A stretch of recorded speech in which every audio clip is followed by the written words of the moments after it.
Hello, my name is Jillian Domes and I'm a technology specialist here at Lexus of Edmonton. I hope you find this how-to useful with your Lexus. Have a great day. If your Lexus is equipped with rain sensing wipers, they can be adjusted via the wiper stalk on the right-hand side of the steering wheel. So if you notice there's a legend on the inside here, if you move the stalk all the way up, that triangle represents the quick swipe or your one swipe. The stalk then rests in the 0 or the off position, and one notch below is your auto. This little dial in the center will let you control the sensitivity of the auto. So if it's too sensitive or not sensitive enough, you can adjust that to your liking.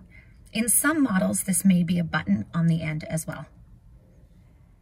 If you found this video useful, please click the links below for our other how-to videos. And for more content, you can like and subscribe to our YouTube channel.